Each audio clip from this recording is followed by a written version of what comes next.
Anjing ini mati ditabrak mobil. Gadis di sebelah perlahan-lahan memegangnya. Ia mulai mengatakan mantra, berharap anjing ini bisa hidup lagi.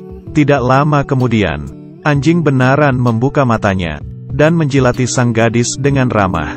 Ia bisa menghidupkan kembali yang sudah tiada. Bukan karena dia adalah Tuhan. Ia bertemu dengan Tuhan.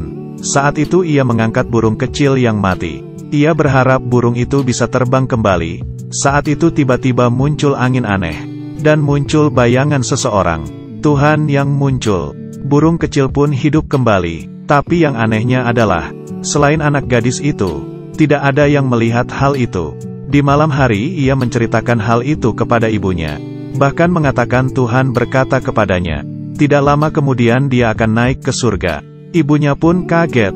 Orang yang hidup bagaimana bisa naik ke surga? Ia pun langsung menidurkan anaknya. Tapi di tengah malam ia demam. Setelah dokter memeriksanya, ini adalah demam biasa. Tapi wajah ibunya sangat panik, mengatakan apa yang dikatakan Tuhan kepada anaknya. Dokter pun hanya tertawa, mengatakan ia percaya dengan ilmu biologi. Saat itu ayahnya mengeluarkan gambar yang digambar anaknya. Seorang gadis berumur 7 tahun. Tidak mungkin bisa melakukan hal itu. Apakah dia benar-benar melihatnya? Keesokannya sang gadis mengeluarkan sebuah gambar, yaitu teman baiknya yang sedang bermain bola basket. Tapi temannya itu lumpuh, selalu berada di atas kursi roda. Bagaimana mungkin bisa bermain basket? Tapi sang gadis mengatakan, ini belum tentu.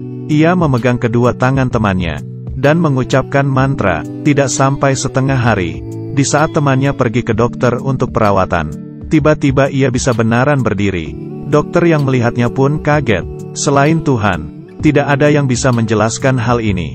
Berbagai orang yang sakit pun datang ke rumah untuk mencarinya, berharap ia mengulurkan tangannya. Sang gadis yang baik hati ingin keluar rumah, tapi ayahnya menahannya.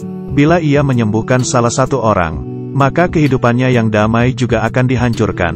Sang gadis pun kembali ke kamar, tapi melihat tatapan orang dari luar jendelanya. Dia pun tidak bisa mengabainya. Ia memegang salah satu tangan orang yang sakit dan mengucapkan mantra. Wanita itu pun mukanya mulai cerah. Tidak lama kemudian ia mulai menjadi sehat. Ia tahu, penyakit di dalam tubuhnya mulai hilang.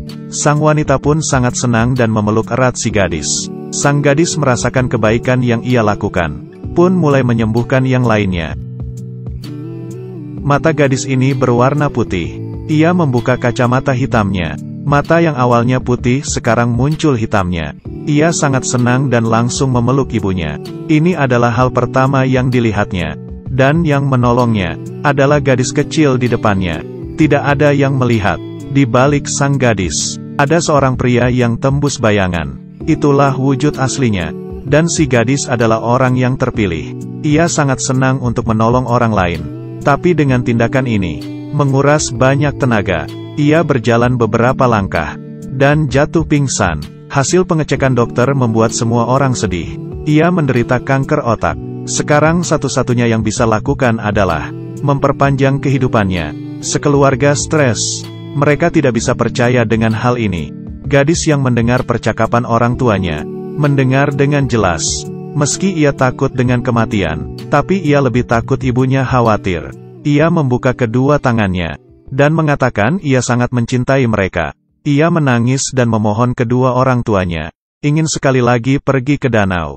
Mungkin saja Tuhan memiliki cara. Tapi setelah itu, ia pun jatuh pingsan. Ayah segera membawanya ke rumah sakit. Tapi sang gadis berkata, tolong bawa aku ke danau.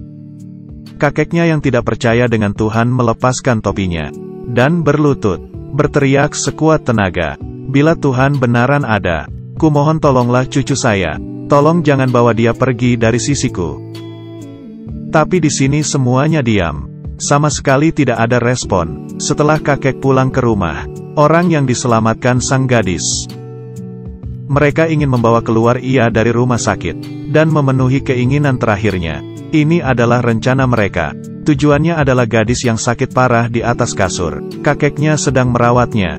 Kemudian sang kakak masuk ke kamar, dan menggendong sang gadis ke kursi roda.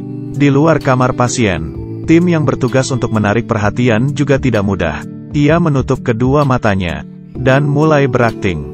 Sang kakak menggunakan kesempatan itu untuk membawa keluar sang gadis. Setelah berhasil, mereka tersenyum dan meninggalkan tempat. Tapi hari itu tiba-tiba hujan deras turun. Wartawan yang di luar menyadari mereka seperti serigala liar yang kelaparan. Demi mendapatkan berita langsung mengejarnya.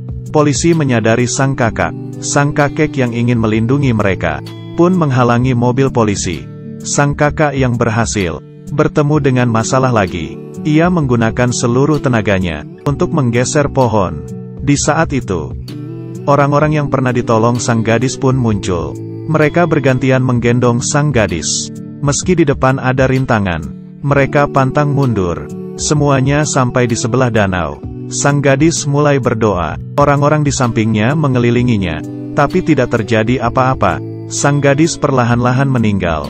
Sang ibu sangat sedih. Tapi saat itu tiba-tiba muncul cahaya terang. Tuhan akhirnya muncul. Semuanya langsung berlutut. Arwah sang gadis naik ke atas, menuju surga. Wartawan yang mengikuti mereka tidak bisa merekam sama sekali. Orang-orang datang ke rumah sang gadis, bertemu untuk terakhir kalinya. Saat itu sang kakak tiba-tiba menyadari gambar si gadis. Tuhan ternyata mengirim pulang sang gadis. Semuanya pun langsung mengelilingi kasur sang gadis dan berdoa. Wajah gadis mulai cerah, dan mulai bernafas. Ia hidup kembali. Kebaikan menggerakkan hati Tuhan. Orang yang percaya dengan keajaiban tubuh sama seperti keajaiban yang tidak bisa dibayangkan. Semoga semua yang melihat ini selamanya mencintai dan dicintai. Aku adalah Xiao Nan. Ikuti aku terus ya.